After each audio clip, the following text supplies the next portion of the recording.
Good morning, everyone. My name is Marina Ibrahim, and I am an intercultural coach, trainer, and consultant. And I'm very delighted to be here. And I already notice there's a lot of culture here in this room. But before I actually invite you to join me to get a better understanding about cross-culture competency, I'd like to tell you a story. And that goes, Americans, please divert your course 15 degrees to the north to avoid collision. Canadians, recommend you divert your course 15 degrees to the south to avoid collision. Americans, this is the captain of a US Navy ship. I say again, divert your course. Canadians, no, I say again, you divert your course. Americans, this is the aircraft carrier USS Abraham Lincoln, the second largest ship in the United States Atlantic Fleet. We are accompanied by 3 destroyers, 3 cruisers, and numerous support vessels. I demand that you change your course 15 degrees north. That's 15 degrees north. All countermeasures will be undertaken to ensure the safety of the ship. Canadians, this is a lighthouse. Your call. Wow. I already hear some reactions here in the room. This is a fantastic story. It's actually from Stephen Covey, The 7 Habits of Highly Effective People. And I found, when I first read it, it was an absolute mind-opener. And what I actually want to show you is also, what do you normally see? We don't see things as they are. We see things as we are. And that is the most important thing when you embark yourself on a cross-cultural journey. You have your own perception, your own reflection about how you see the world, and that is all influenced by culture. There's no second chance for a first impression. Never assume, because when you assume, you make an ass of you and me. Sorry for the French. So assumptions and stereotyping influence our attitudes, the way we think, the way we feel, the way we behave, and also the way how we communicate. And that all has an impact when we interact with people, particularly in the global context. So may I introduce myself? I didn't want to be impolite. My name is Marina Ibrahim, and my cultural background is I'm Egyptian German. My father is Egyptian, my mother is German. I lived most of the time in Germany, but I've still been brought up between both cultures and family because I have been to Egypt back and forth. And also moved to the UK about in 2002 for career reasons, and I'm now running my own coaching and training practice. And I also have a passion for Egyptian mezze. I like cooking, and I also experience through cooking that people can also experience, different cultures quite easily. So, what is this session today all about? I'd like to invite you to get a bit of an understanding of cross-cultural competency. It's a huge topic, but on the other hand, I'd like to see that you take away at least sort of like a compass, an idea that there is that topic around when you act, work, live globally. And it's called cross-cultural competency. Some people also refer to intercultural competency. So what do you need to know about culture? Is one of the key questions we want to address today. Also, why does that actually matter? Why does culture matter? What is actual culture, and cross-culture in particular? And I would like to introduce you to some cultural models. Lots of people who migrate, relocate, move to other places, and I presume all of you have done that experience, otherwise you wouldn't be in this room. You would all have experienced some way or shape of culture shock, but also culture clash, and what it actually means. And one of the key findings is also, out of the whole complexity of culture and how different people are, there are some aspects where you can start to look into comparing cultures, which make it a little bit easier for you to navigate through different cultures. And hopefully by the end of the session you can take away a little bit of a compass or toolkit which could give you an idea how to better communicate with people and also gain some self-awareness about your own culture. Okay? And there's also still space and room for questions and answers. So by the end of the session, you have an understanding of your own culture and other cultures, some cross-cultural, intercultural awareness, and also why cross-cultural competency is a crucial global business skill. Okay, we're all aware that technology, internet, social media, and export, import, staff migration, relocation, international collaborations all impact of bringing the world into even your office or your room. You come into the university and also already experiencing that you are in an intercultural, cross-cultural environment. And that impacts on how people behave, how they communicate, and how effective they're going to be in the workplace or even in private context. But it's very, very important for you to realize that when you finish your studies and pursue an international career in whatever context, you stay here in the UK or even go back to your own home countries or pursue an international career, you would always realize how important it is for professionals, for businesses, for leaders, for managers to build quickly and trustful relationships. Quick and trustful, strong relationships to overcome communication barriers, to avoid misunderstanding, and by the end of the day, really, to be productive, to have successful trade, making great deals and build strong economies and also economic wealth. That's what we're all here for. So, can I invite you to do a little exercise? Just talk to your neighbor for two minutes what you actually understand about culture. Just like 2 minutes. Exchange what your idea is about culture.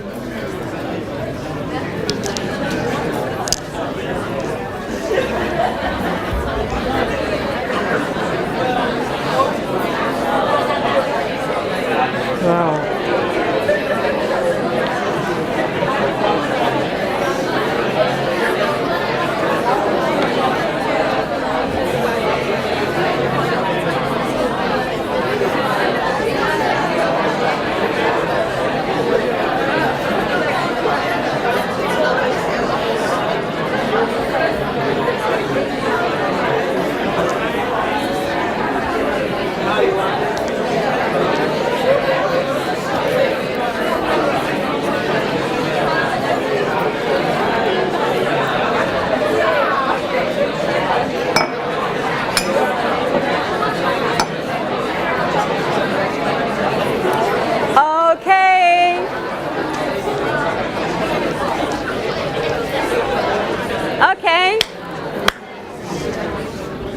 Thank you very much for being so active.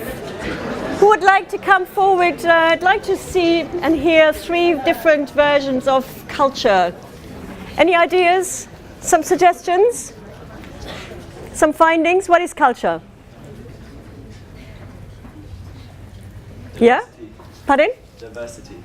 Yes, fine, yeah. Anything else? Our behaviors. Pardon? Our behaviors. Yes, absolutely. What else? Language. Yes, absolutely. And? The way we do things. The way we do things. Very good, yes. And? Thought process. Customs. Thought process. Thought processes, absolutely. What else? Religion. Religion, absolutely, yes. Traditions. And? Values. What was that? Values. Values, yes. Great. And? your identity. It makes you who you are. Very good, yes. So, you know, by all those suggestions, you are all right. You know, this is all culture. You can find so many different definitions for culture. And this is all what it is, you know, and I'll show you a little bit more in a minute. Culture is the way we are and the way we do things. And we are all culturally different. To get a better understanding what culture can be in a more structured way is, I love this iceberg model, because it simplifies the complexity of this term culture. And you're all familiar with an iceberg. What is visible on the surface, beyond, above the water level, is all visible. And we're talking about perceivable with our senses, not only visible with our eye, but also what we can hear, what we can smell, what we can taste. So when it comes to culture, we're talking about music, we're talking about language, we're talking about food, performing arts, literature, holiday customs, flags, games, dress codes. So immediately, when you look into this room, you can also identify quite immediately how many different cultures there are in the room. Because you can see how people dress, the color of their skin, some of them with their behaviors, some of them have accents. So you can notice those differences already. And that's all visible or perceivable with your senses. But there is this water surface, and underneath is the bigger, so much bigger part of the iceberg, which is invisible. And this is the most interesting part of culture, part of which is actually embedded in yourself anyway, but how much do you actually know about it? It's actually even unconscious, and you would only be able to start to understand it better once you meet with another culture, because then you start to be able to be in the position to be able to compare. And only through comparison will you be able to become culturally aware and also more aware of the other culture. And as I said, you all were right by saying, you know, religious beliefs, the way how we think, the way traditions are embedded in our culture, the way how we approach problem solving, the way we raise children, learning styles, etiquette, body language, traditions, nature of friendships, values, is all embedded in culture. But too often it's invisible.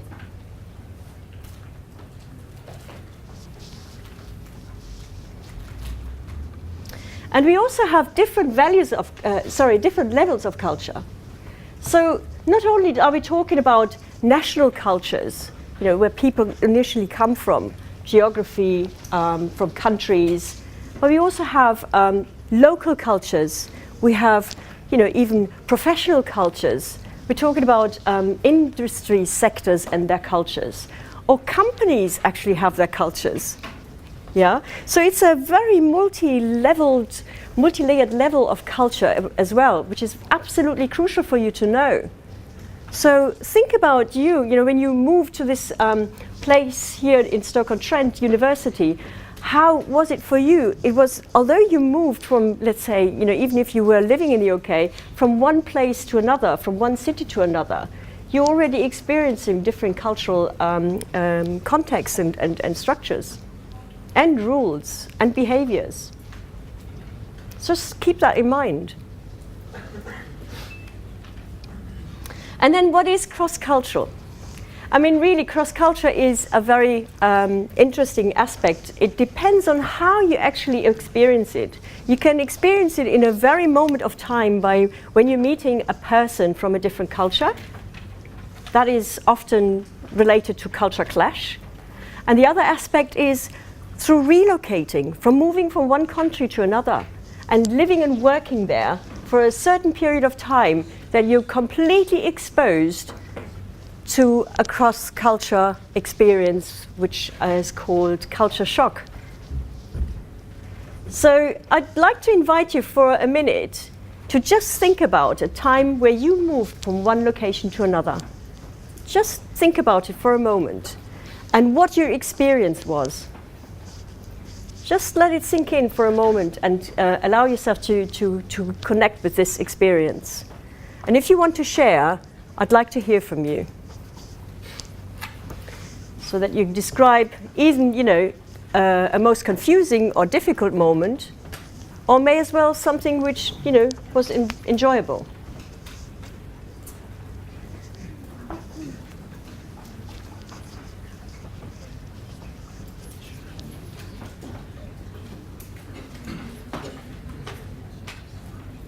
Yeah, please. I'll share my moment. Yes, please. One of them was a long time ago when I was young. Yeah. First time I went abroad, and it was queuing for a bus, and everybody queued for a bus until the bus came, and then everybody just ran it. Just totally unexpected for me. So that was a cultural shock. Fantastic. Yes. And another one was from another person's point of view. I had a Spanish student stay with me. Yeah. On a cultural exchange, and they'd arrived really late at night, like 2 in the morning. And the next day, we just allowed them to stay in bed late and didn't get up early. So they got up maybe 11 o'clock, but we put all breakfast things out, and not knowing what time they were going to get up, and they thought that's what we had for lunch. So they were really confused then. They thought wow. it was a British lunch having cereal. Yeah. Great. Well, thank you very much for sharing. That's been brilliant. Anybody else? Well, I'd like to share one. I'm from Malaysia, so when I come here, shop actually closed by 4, 5, 6 p.m. Whereby shops in Malaysia, for example, any restaurants and stuff, they open until 4, 5, 6 a.m. Wow. So it felt a little bit empty and quiet here during the night. Yes, So it's absolutely. a cultural shock. Yes, absolutely. Great. Thank you very much for sharing. And that is really good because, there is so many experiences with culture shock and culture clash, which I hope you will have chance to exchange and share later on as we go along. So just to recapture, cross-culture is really something involved with moving to a different cultural environment. Working with colleagues from different cultural backgrounds is also a cross-cultural experience, and also experiencing differences to your own culture, which is absolutely crucial. And another aspect which is absolutely important as well is becoming aware of your own culture. You just take things for granted, but when you meet another culture, it will be completely different. So, when cultures cross, you have the experience of culture shock and culture clash. And I'd like to introduce you to culture shock. And that is an experience which I have been involved with myself, and I'm sure you can also relate to it. It's about a roller coaster of emotions, which is involved when you move from one country to another and stay there for a certain amount of time. We're probably talking about 3-4 months at minimum, because that is when it actually kicks in. Until then, you may as well experience the different stages which I bring forward. These are the stages of how you actually adapt, and that adaptation process takes, depending on your individual circumstances, how you easily adapt or slower adapt. So we're all different in that process. And it also helps to reflect on what sort of attitude you bring into the whole experience. So when we break them down into the 4 stages of honeymoon, frustration, adjustment, and mastery, the 4 stages are starting with, think about, you going to a new place, You probably can also relate to when you came to university here, how it all felt for you. When you first arrived here, meeting a lot of new people and you know, getting involved and prepared for your studies. So what was your attitude towards it? Was it more open? Was it more acceptant, more trustful, or was it more suspicious, fearful, or even, you know, with some preconceptions embedded? That actually already helps you to identify how quick or how slowly you adapt to a new environment. And then the second stage, frustration, is actually when you really experience there are some differences here. And you start comparing what, you know, where you're originally from and how the new environment feels for you. What do you think of it? Is it, you know, comfortable, or is it more, you know, uncomfortable? Do you feel frustration, confusion, tension, embarrassment even? Or do you feel more embedded into it, more adaptable? And the third, the critical element here is adjustment. What sort of coping strategies do you actually develop? And one of the key things is here the element of choice. You decide whether you want to continue or you rather want to withdraw yourself. I mean, I had my own personal experience, and this is really interesting to share with you. I went to France when I was a young girl. I studied French at school, and I was really keen on wanting to know more, learn French a bit more in depth. So I decided to go and live in France as an au pair. And that's normally you live in within the family, but there was no preparation whatsoever for me to actually go and live and work there. They just found a host family for me, and it was a family with 3 kids, and normally, you know, you interact with the kids, and it's the best way of learning a language. I got completely frustrated because I thought my language skills were good enough already to start adapting, but it wasn't the case. And then I wasn't aware how different the French do things in many contexts. And I completely got frustrated because I got so much criticism of how I was doing things and how they were doing things. We always clashed. And I got more and more frustrated. And in the end, instead of staying a whole year, I left France after 5 months. And I was really frustrated. And when I got back, I got another culture shock because I saw things differently and I couldn't really adjust. And I was really, really frustrated then. And would I've known more about this cultural shock experience, then I would have probably been able to adapt better in that way. So the second time I experienced a cultural shock and adaptation was when I came to the UK, because I went to a course where I did cultural adaptation and intercultural management, and they taught you the whole experience about what you're going to be learning about different cultures. They gave you a lot of exercises and made you understand that there are different cultures available and how you cope with this. And that helped me to be more successful, and I re-established my career here in the UK with much more confidence. And I'm here to share this with you out of my own experience, that you get a better head start knowing about these things. You'd certainly do. It's down to your choice, in the end of the day, how you culturally adapt quickly and also more confidently. And it's part of the learning, the way we learn. It's literally the adaptation process is comparable to the phases of learning. You go through the different stages of learning. When you know, how you, for example, learn how to ride a bike or how to drive a car, you probably know how the learning stages actually work here. And then, what are the challenges when you relocate to a new place? There is 2 levels here: personal adaptation and professional integration. When you're settling in a new environment, you want to find new friends. You also want to make yourself comfortable by finding everything, finding the relevant local information and support networks.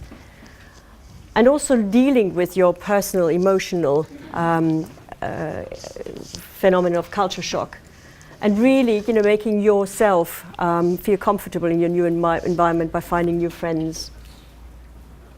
And from the professional integration point of view is really think about starting a new job, or when you have had work experiences, how it all felt for you to start a new job and getting yourself around, talking to new colleagues, avoiding misunderstandings, developing knowledge of the people and processes, getting to know all your colleagues and their names, and in how far that actually related, how much learning there was involved. Sometimes you also experience some overwhelm here. And then making sure that you are able to build relationships with those colleagues, and still having to perform and being able to achieve your objectives. So when it comes to culture clash is perhaps more describable in a context of you meeting somebody else who you don't know, but that person is from a different culture. And that we all experience, because it's just the nature of ourselves, that we keep stereotyping, we keep filtering, making assumptions, even avoid to make an understanding or approach to that new culture. Maybe you're also, fearful and have some concerns about how to address this person because we don't know how to do it. And also have an ethnocentrism, which is literally, my own culture is the most important one. Yeah, and that may as well also be just, embedded by you feeling insecure because you don't know how to approach a new culture or a culture which is not familiar to you. So culture clash is really, coming back to this iceberg model, is something which is, on one hand, that we use our own set of values to judge the other person's behavior, think back to the to what we see, how we see things, is how we see the world and not how the world actually is. And then also that we stereotype and believe that people of a certain group, race or religion all have the same characteristics, which they don't. But it's the most simple way of how we interact with our environment and with our world. And it's probably part of just, being natural as an instinct, in fact. It brings us back to how we react to situations which can be dangerous or unfamiliar. Are they actually, threatening? That typical flight or fight mechanism which kicks in automatically? Or can we just simply relax? So it's a very intuitive way to start to react to something which is not familiar. But on the other hand, I would like to invite you to always think twice and not make the first assumption the most relevant, basis on which you want to communicate and interact with this person. So how does culture actually impact business? So think about it. Punctuality. I've been brought up between two cultures which couldn't be more extreme in time. Germany is a country which has a tendency of being very, very punctual. So when you have a meeting, you start spot on. 11 o'clock and no 1 minute later.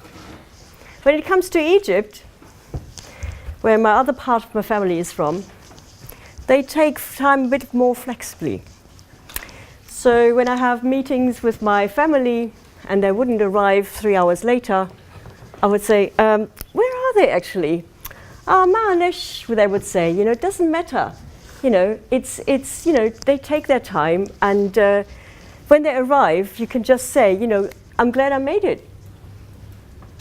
I was really irritated when I first experienced that. And there is a sort of acronym in the Egyptian language. It's called IBM, which has nothing to do with the computer firm.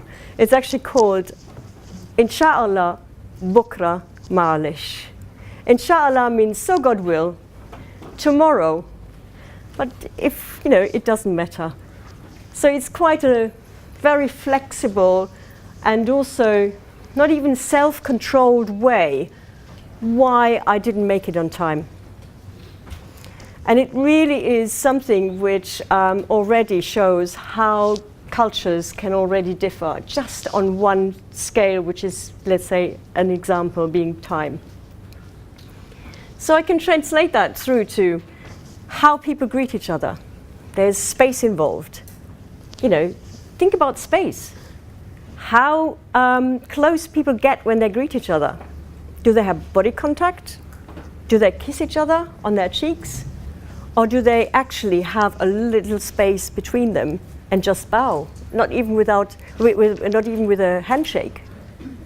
Just think about it. And I know there are some cultures here in a way, who have, there's greetings from one scale to another.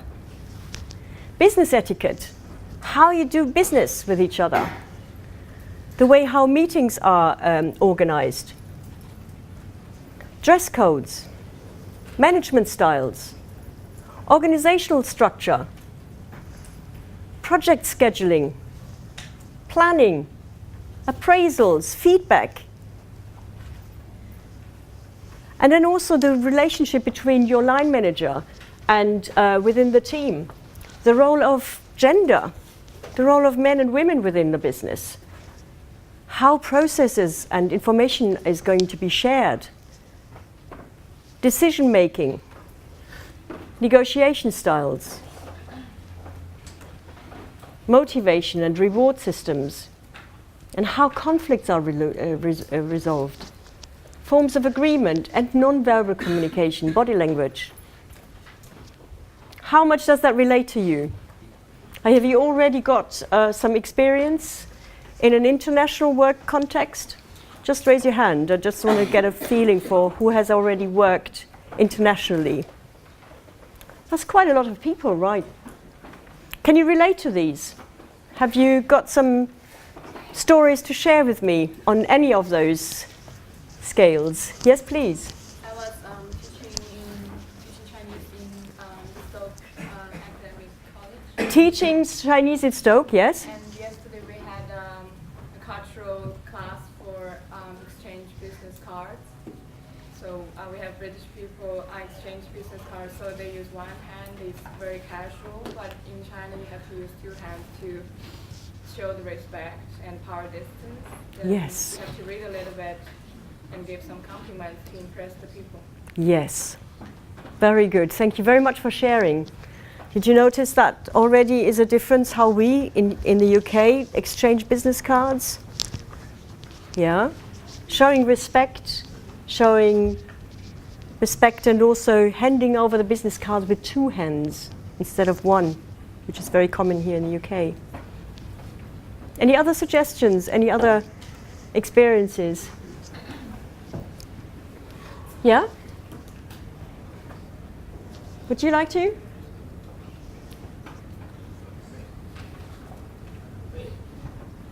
Yeah? Okay. Not to worry.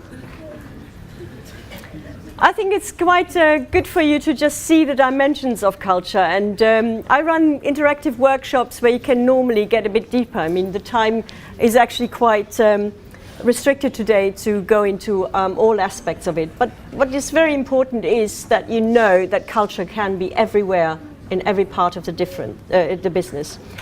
And really, for you, it's probably quite important because of the complexity of culture and the complexity in which we experience it when we're interacting with people in our private life as well as in a professional life, is really getting an understanding that there can be some measurements or aspects or dimensions, as it's also called by Gerd Hofstetter, who is a Dutch sociologist who made the effort to research it by his own experience, to come forward with this concept, which I really, really enjoy and is really useful, where you can start comparing cultures on different elements such as time, space, power, individualism and collectivism, being competitive or more cooperative, how people communicate indirectly or directly. Are they more action focused or more being focused? Is there a chaos or more structured approach within a culture? And these are just some of those dimensions. But how that actually translates into aspects of how we work is quite nicely described in Hofstadter's cultural dimension model. And that is about, for example, how you are going to go about risk, or the time perspective, which I've already described with a little example. And how, for example, people are in individualistic or collectivistic cultures. The German culture is, for example, a more individualistic culture where the individual goal and how people go about their own self-fulfillment, their own achievements, is more important than, for example, the team. Whereas in other cultures, you have a more group, clan, or organizational approach, and there's a more collaborative way of thinking and behaving. Another model which I wanted to share with you is the model of Richard Lewis. He wrote an interesting book called When Cultures Collide, a recommendable book to see how he actually approached cultures on aspects of how they interact in relation to time. Linear active, multi-active, and reactive cultures. And he literally used the map and color-coded all the countries and the cultures within to systemize and categorize them in those three aspects of being more linear active, multi-active, or reactive. And you can see those countries listed there. And you want to reflect, pick your color, and then we take it to the next table, which actually shows some of those behavioral traits you will find. That linear active cultures tend to talk half of the time, and they have a very polite and direct approach of communicating. They stick to facts, and they are really result-oriented. So you can see of some of those cultures, for example, the German and Western European cultures tend to be more on those cultural linear active. Think about multi-active cultures being a more emotional driven culture, feelings before facts. Relationship is more important than the actual facts. And the spoken word is more important, whereas with linear active you have the written word being more important. And then reactive cultures are more harmony driven. They're really also very people oriented, and also it's very important for them to have a personal contact face to face. And they listen more than they speak. So just think about it. Take it in as a model that not everybody would, react in the same way when you meet them because of those cultural differences. And this is a very interesting aspect, which I just wanted to share you as an example. Think about feedback. You probably all have had the experience of receiving feedback, more or less. In your professional context, may as well in your private one, really thinking about the opportunity of wanting to adjust when you made a mistake, when you, approach somebody quite sort of abruptly, or somebody felt upset about your behavior, how you actually give feedback. And this is quite nice because you have the scale from direct negative feedback to indirect negative feedback. And that's the way how we communicate in different cultures. Some cultures are more prone to be direct and negative in their way of making feedback. And those countries are listed there. And Germany is one of which I can relate to very easily because I've been brought up there. But it's really, sometimes I got so frustrated about negative feedback being presented to me as a very direct way, you know, and sort of, yeah, totally, you know, you get a very harsh sort of approach to say, you know, what you've just done is not good, and you get that presented in a very harsh and strict way. So you know, I felt so irritated and really felt hurt as well. And when you experience that, you wonder, you know, is that the best way to actually improve and help people to learn from their mistakes? There's also connected to that the avoidance of mistakes when you automatically have that sort of feedback. You can imagine when you're confronted with, you know, this has been totally inappropriate and you're completely unprofessional. So having these harsh words in your ears, you think, you know, you'd rather, you know, close in and probably not moving forward with what you want to learn and improve. So how much does that actually relate to you building your own confidence? Think about it. This is quite a complex topic here.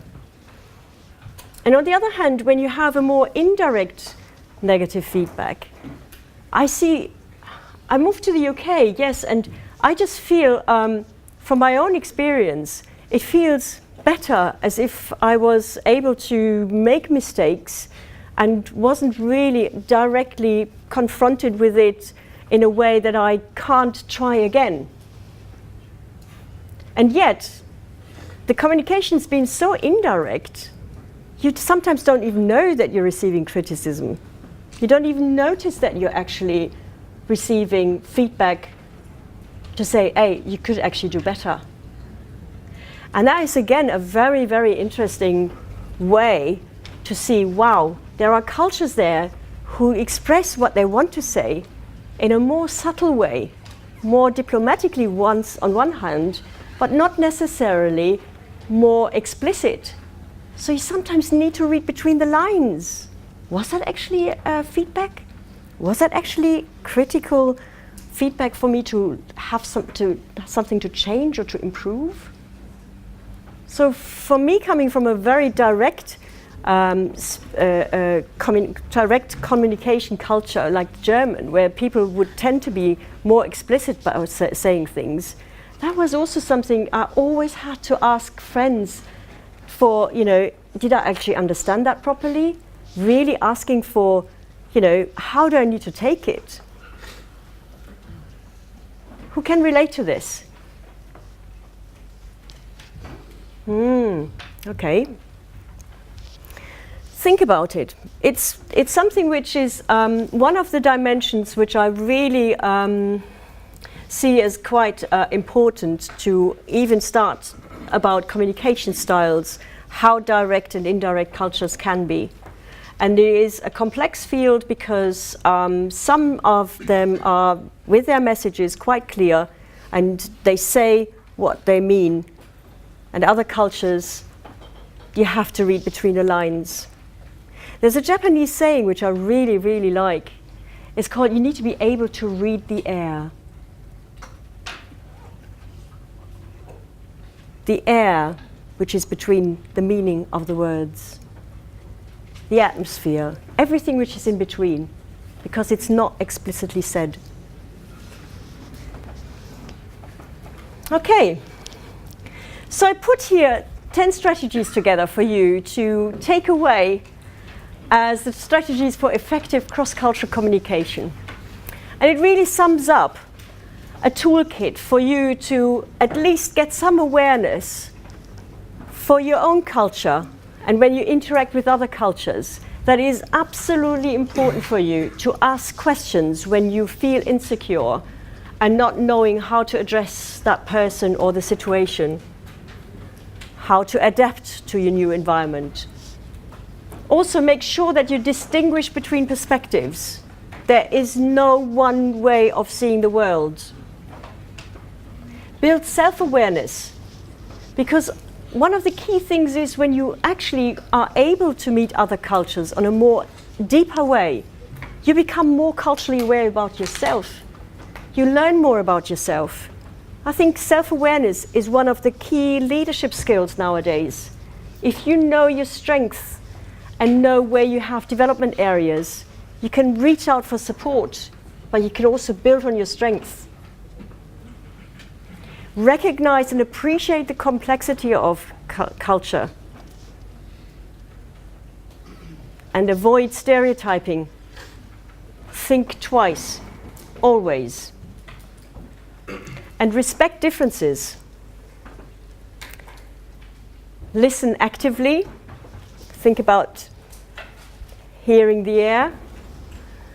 And watch when you meet other people, because body language can also give you so much on messages and indications and feedback. Try to be honest and flexible. And really take it as a toolkit away and reflect and practice. You may as well be able to practice anytime since today, because you're going to meet those cultural experiences on a day-to-day basis. I'm sure you will. So before I actually conclude, I wanted to just mention, because I also am familiar that one of the key mottos of Staffordshire University is about saying that entrepreneurial skills make it a very employable student. So every student who has entrepreneurial skills make you very employable.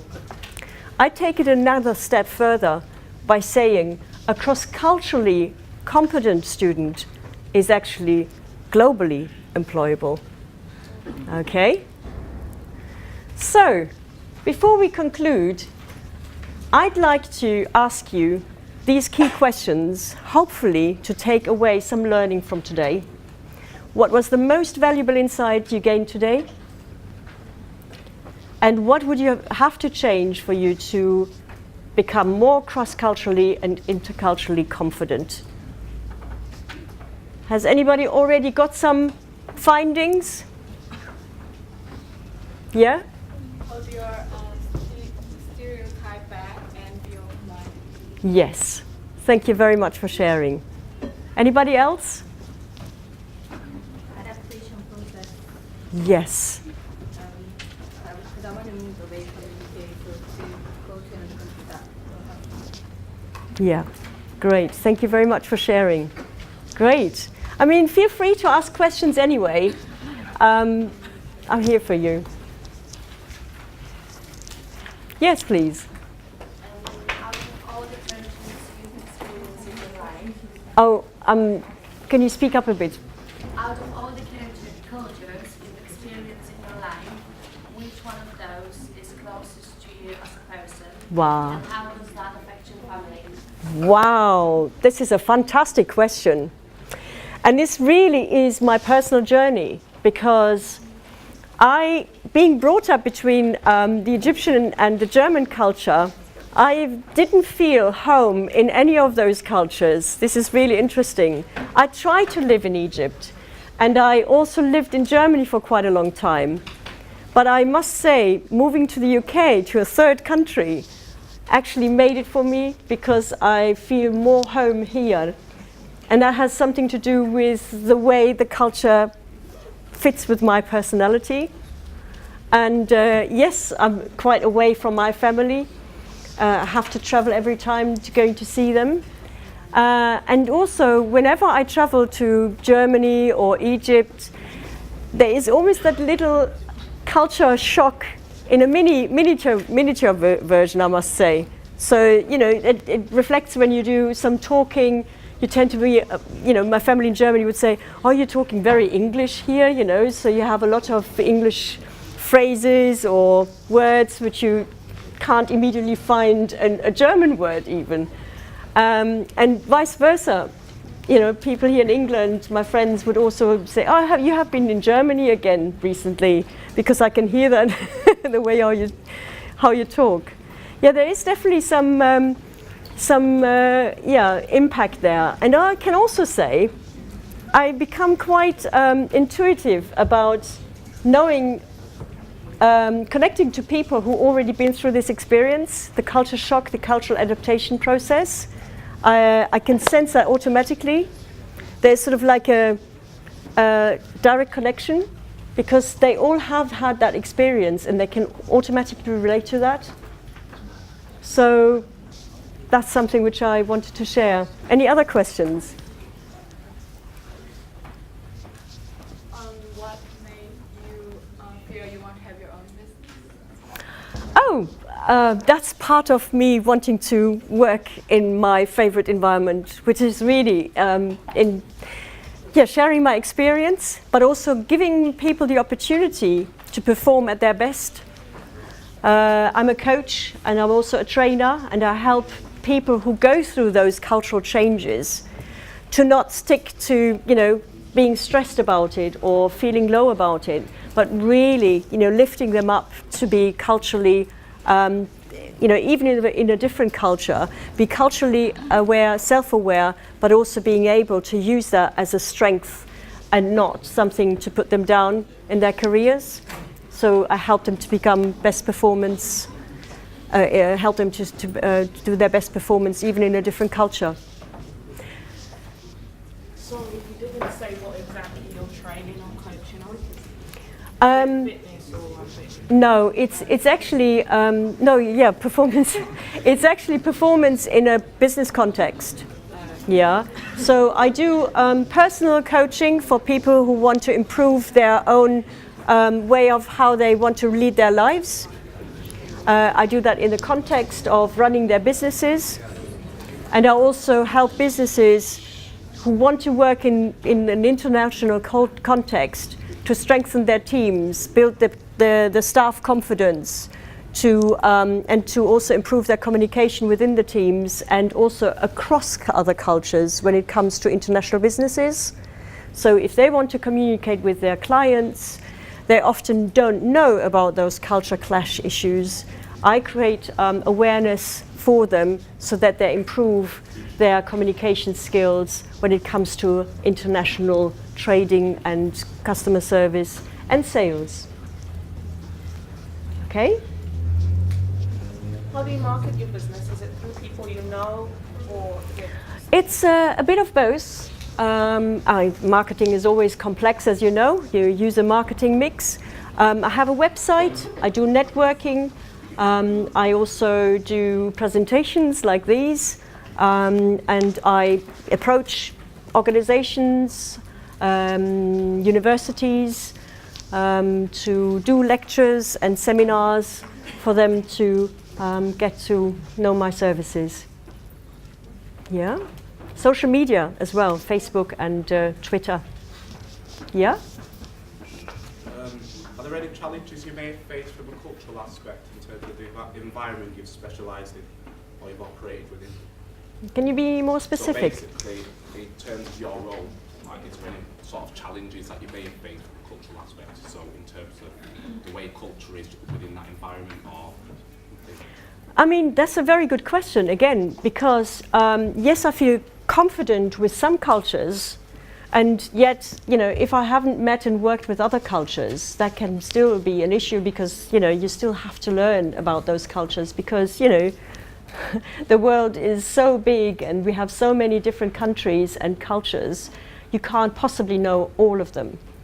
So, depending on which situation you are, you either have to learn as much as possible about these cultures, or get somebody in who can be your guide, depending on what the situation is.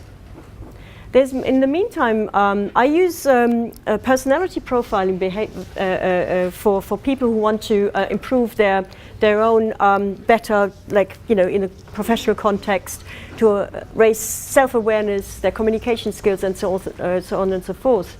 And interestingly enough, there's also culture comparison toolkits nowadays available, which are absolutely powerful because it also identifies you, where you, with your own culture, stand in the context of the culture you're going to be moving to, for example, or you're going to be more interacting with.